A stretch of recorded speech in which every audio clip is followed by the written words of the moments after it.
अस्सलाम वालेकुम everyone, welcome to my YouTube channel FM Mubarakpur. आज की वीडियो में मैं आपको बताऊंगी कि आप किस तरह से एज अ बिगनर भी एक ट्यूलिप पाउच प्रोफेशनली बना सकते हैं।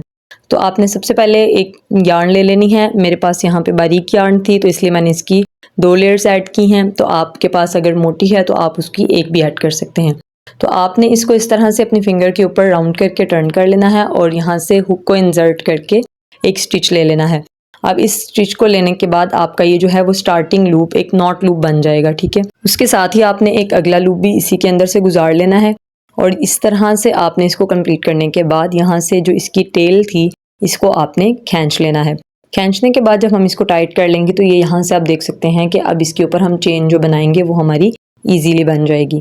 इसका कंप्लीट ट्यूटोरियल मैं ऑलरेडी अपलोड कर चुकी हूँ, आप मेरी प्रोफाइल में जाके चेक कर सकते हैं। तो यहाँ पे आप लोगों ने इसको इसके ऊपर चेन्स बनाते जाना है। टोटल आपने 47 सिंगल क्रोशे की चेन्स कंप्लीट करनी है।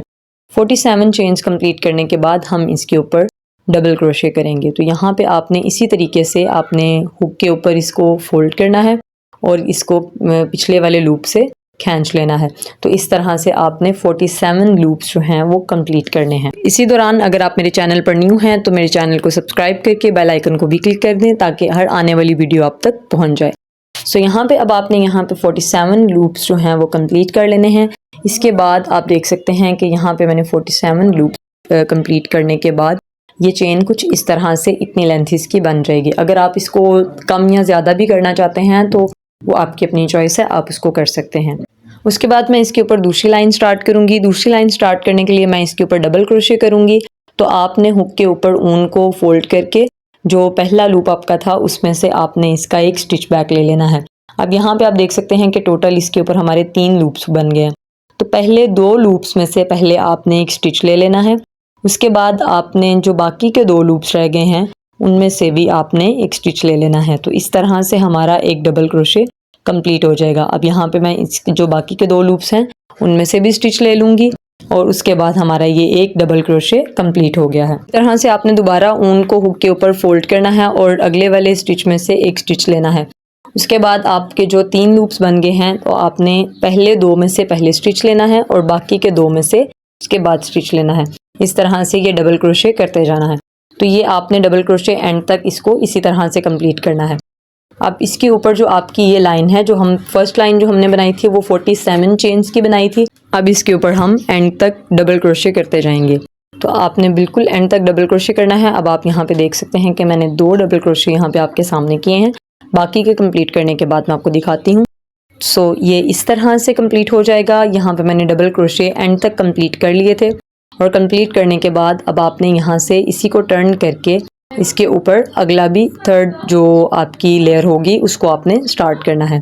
इसको आपने अपने तरफ दूसरी तरफ टर्न कर लेना है और टर्न करने के बाद आपने इसके ऊपर एक एक्स्ट्रा चेन लेनी है।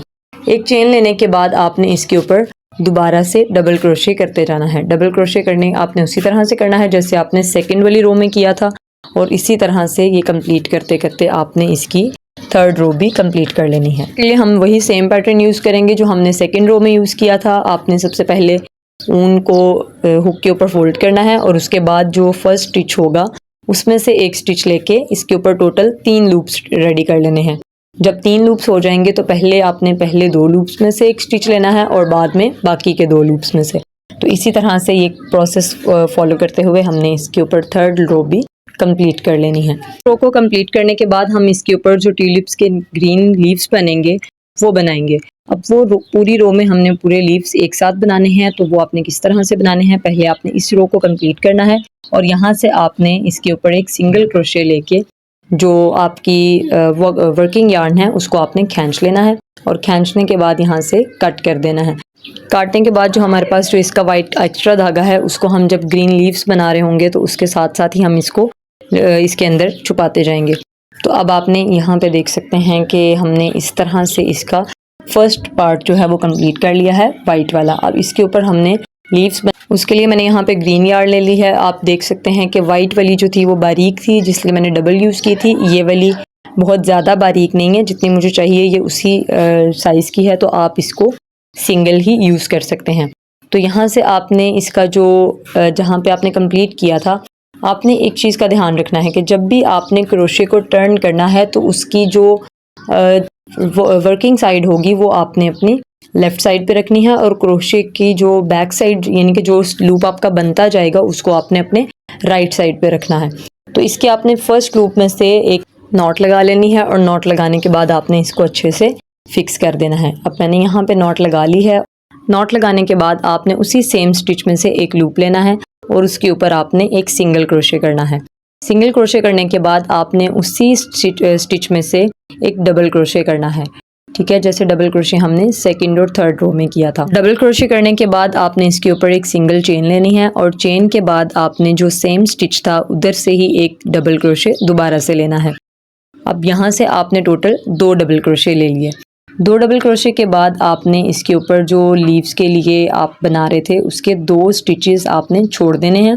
2 स्टिच छोड़ने के बाद आपने अगला जो तीसरा स्टिच होगा वहाँ से आपने एक डबल क्रोशे करना है। हमने 2 डबल क्रोशे किए, उसके बाद हमने 2 स्टिचेस जो हैं वो स्किप करने हैं और थर्ड वाले में से एक डबल क्रोशे करेंगे। उसके बाद उसके ऊपर एक चेन लेंगे सिंगल, और उसके बाद सिंगल चेन लेने के बाद दोबारा से उसी सेम स्टिच में से हमने एक डबल क्रोशे दोबारा से करना है, यानी कि एक डबल क्रोशे, एक चेन और फिर से एक डबल क्रोशे, एक उसी सेम स्टिच में से।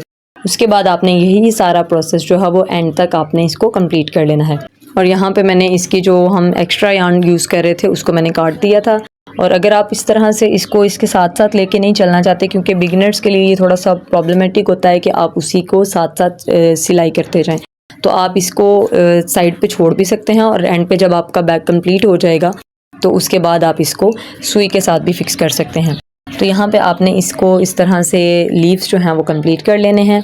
आपने डबल क्रोशे लेना है, उसके बाद एक चेन और फिर से एक डबल क्रोशे सेम स्टिच में से लेना है, और उसके बाद आपने 2 स्किप करके दोबारा से वही सेम प्रोसेस कंप्लीट करना है। अब यहाँ पे मैंने ये कंप्लीट कर लिया है। कंप्लीट करने के बाद एंड पे आपने एक सिंगल क्रोशे करना है, यानी कि आपका एक चेन जो लूप होगा वो आपने बनाना है, और यार्न को खींच के आपने कट करके यहाँ पे नॉट लगा के इसको फिक्स कर देना है। यहाँ पे आप देख सकते हैं कि बहुत ही खूबसूरत तरीके से और नीटनेस के साथ मेरे जो लीव्स हैं ट्यूलिप्स के नीचे बनने वाले वो रेडी हो चुके हैं। अब यहाँ पे आपने इसके ऊपर बनाने हैं ट्यूलिप। तो ट्यूलिप्स बनाना भी बहुत ही आसान है, आप कोई सा भी कलर इस्तेमाल कर सकते हैं। मैं यहाँ पे रेड कलर ले रही हूँ। उसी तरह से जैसे हमने ग्रीन वाले का लिया था, आपने इसको फर्स्ट स्टिच में से लेके इसको नॉट लगा लेनी है। नॉट लगाने के बाद आपने एक जो फर्स्ट वाला लूप था उसमें से आपने एक सिंगल क्रोशे लेना है, और उसके ऊपर आपने 3 चेन स्ट्रिप बना लेनी है। 3 चेन्स बनाने के बाद आपने इसी स्टिच में से सेम जो हमने जहाँ से चेन्स बनाई हैं उसी सेम स्टिच में से आपने 4 डबल क्रोशे लेने हैं, यानी कि जहाँ से आपने इसको बनाना स्टार्ट किया था उसी सेम लूप में से आपने 4 डबल क्रोशे बना के इसको कंप्लीट करना है। 4 डबल क्रोशे कंप्लीट करने के बाद आपने इसके ऊपर एक स्लिप स्टिच लेना है, और स्लिप स्टिच आपने किस तरह से लेना है कि आपने जब 4 डबल क्रोशे कंप्लीट कर लेने हैं तो उसके बाद आपने अपनी हुक को बैक कर लेना है, यानी कि उसमें से निकाल लेना है। अब यहाँ से आपने एक स्टिच जब लास्ट वाला लिया तो हुक को निकाला। अब यहाँ पे एक ये लूप रह गया है, तो जो आपने फर्स्ट वाला डबल क्रोशे किया था उसमें से लूप लेते हुए आपने इसके अंदर से इसको स्लिप स्टिच ले लेना है। स्लिप स्टिच लेने के बाद आपने इसके ऊपर 2 चेन्स बना लेनी है, और 2 चेन्स बनाने के बाद आपने इसके अगले वाला जो आपका लूप है, जो आपके लीव्स का जो सेंटर में गैप क्रिएट हुआ था उसमें से आपने 4 डबल क्रोशे ले लेने हैं। 4 डबल क्रोशे लेने के बाद आप वहीं से सेम पैटर्न रिपीट करेंगे, और जब हमारे 4 डबल क्रोशे कंप्लीट होंगे तो उसके ऊपर जो हमारा लास्ट वाला लूप होगा उस लूप को हमने छोड़ देना है, और वहाँ से हमने हुक को निकाल लेना है। हुक को निकालने के बाद जो हमने फर्स्ट वाला जो लूप बनाया होगा डबल क्रोशे का, उसके लूप में से हमने हुक को गुजारना है, और जो लूप के जो लास्ट वाला लूप हमने छोड़ा था उसमें से हमने उसका एक स्लिप स्टिच ले लेना है। ये बिल्कुल इस तरह से हमने स्लिप स्टिच लिया, और उसके बाद हम इसके ऊपर दोबारा से 2 चेन्स बनाएंगे। फिर इसी तरह से अगले वाले में से भी हम बनाते जाएंगे, और एंड तक हमने इसी को इस तरह से सेम कंप्लीट करना है।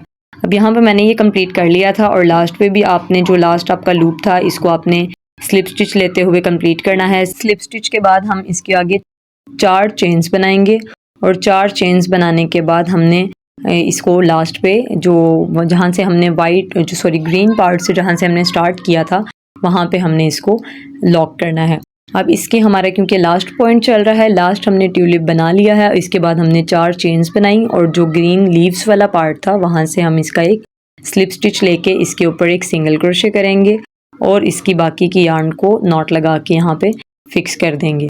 तो यहाँ पे आप देख सकते हैं कि मैंने इस तरह से इसको फिक्स कर लिया और बाकी की यार्न को मैंने काट दिया है।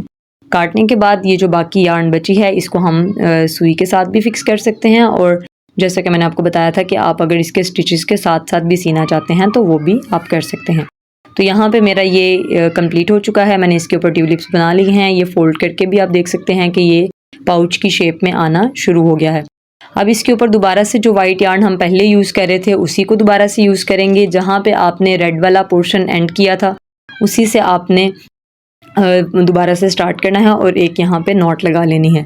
नॉट लगाने के लिए आपने वही सेम पैटर्न यूज़ करना है कि जो आपका फर्स्ट स्टिच होगा वहाँ से ऊन को गुजारना है और उसके बाद उससे गिरा लगा लेनी है। गिरा लगाने के बाद जो एक्स्ट्रा धागे थे मैंने उनको भी आगे की तरफ मोड़ लिया है ताकि हम उनको भी साथ साथ ही सीते जाएं। तो यहाँ पे आपने इसके अंदर से एक सिंगल क्रोशे लेना है। जो आपने जहाँ पे नॉट लगाई थी वहीं से आप सिंगल क्रोशे लेंगे और उसके ऊपर आपने 2 चेन्स बना लेनी है। 2 चेन्स बनाने के बाद आपने जो फ्लावर की जो सेंटर पार्ट था वहाँ से आपने इसके अंदर डबल क्रोशे लेना है। इसके बिल्कुल अगले वाले स्टिच में से डबल क्रोशे के लिए आपने हुक के ऊपर पहले ऊन को फोल्ड करना है और उसके बाद इसके अंदर से एक स्टिच लेते हुए पहले 2 लूप्स में से और बाद में लास्ट वाले 2 लूप्स में से भी इसको गुजार लेना है। इसी तरह से आपने इसके अगले वाले गैप में से भी 2 डबल क्रोशे कर लेने हैं, क्योंकि यहाँ पे आपको 2 लूप्स मिलेंगे। जो आपने जो 2 एक्स्ट्रा लूप लेने के बाद नेक्स्ट वाला फ्लावर स्टार्ट किया था तो वो आपका जो 2 लूप्स का गैप है वो यहाँ पे रह जाएगा। तो इसलिए आपने फ्लावर में से एक डबल क्रोशे करना है और जो आपका सेंटर वाला लूप्स जो आपने एक्स्ट्रा लिए थे उधर से आपने 2-2 डबल क्रोशे करते जाना है। इसके बाद हमने जो धागे आगे की तरफ मोड़े थे जो एक्स्ट्रा थे उनको हमने साथ साथ कवर करना था। यहाँ पे आके मैं उनको काट दूंगी और काटने के बाद आपने जो डबल क्रोशे बनाना स्टार्ट किए थे उसको आपने इसी तरह से बिल्कुल सेम पैटर्न के साथ एंड तक बनाते जाना है। अब इसी तरह से आप जो फ्लावर का सेंटर पार्ट है वहाँ से एक स्टिच लेंगे डबल क्रोशे का और उसके बाद जो उसके चेन्स बनाए थे आपने एक्स्ट्रा वाले वहाँ पे जो 2 लूप्स थे उन दोनों में से आपने 2 डबल क्रोशे बना लेने हैं, यानी कि दोनों में से एक एक डबल क्रोशे बनेगा। तो इसको एंड तक आपने सेम टू सेम पैटर्न के साथ कंप्लीट कर लेना है। अब यहाँ पे मैंने इसको कंप्लीट कर लिया था। इस तरह से आपने लास्ट पे भी एक डबल क्रोशे ले लेना है और डबल क्रोशे लेने के बाद आपने इसके ऊपर इसी तरह से इसको टर्न करना है और जब आप इसको टर्न करेंगे तो इसी तरह से लास्ट तक आपने इसके ऊपर यही पैटर्न फॉलो करते हुए कंप्लीट कर लेना है डबल क्रोशे के साथ। अब यहाँ पे मैंने इसको टर्न कर लिया और टर्न करने के बाद आपने इसके ऊपर तकरीबन 2 लाइनें जो आपकी क्रोशे की बन रही थी, क्योंकि फ्लावर के ऊपर आपने एक लाइन मैंने आपके सामने बना दी और इसी तरह से आपने इसके ऊपर मज़ीद 2 लाइनें और बना लेनी है सेम यही डबल क्रोशे का पैटर्न यूज़ करते हुए। तो इसको हम लास्ट तक सेम पैटर्न यूज़ करते हुए कंप्लीट कर लेंगे और कंप्लीट करने के बाद लास्ट पे हमने इसको सीना है। तो सिएंगे कैसे वो भी मैं आपको साथ साथ ही वीडियो में बताऊंगी। सो इस पाउच को कंप्लीट करने के बाद आप इस पर जिप किस तरह से बहुत ही आसानी के साथ अटैच कर सकते हैं, तो उसके लिए आप वीडियो का पार्ट 2 ज़रूर देखिएगा और उसका लिंक इस वीडियो की डिस्क्रिप्शन में मौजूद है। सो आपने यहाँ पे इस तरह से इसको कंप्लीट कर लेना है। मैंने यहाँ पे तीनों की तीनों रोज़ इसकी कंप्लीट कर ली थी। पहली रो मैंने आपके सामने वीडियो में बनाई थी और दूसरी 2 रोज़ जो हैं वो मैंने बाद में इसकी कंप्लीट कर ली थी। लास्ट पे आपने सेम पैटर्न को यूज़ करते हुए एक डबल क्रोशे लेना है और डबल क्रोशे लेने के बाद आपने इसके ऊपर एक चेन बना के इसका ये प्रोसेस भी कंप्लीट कर लेना है।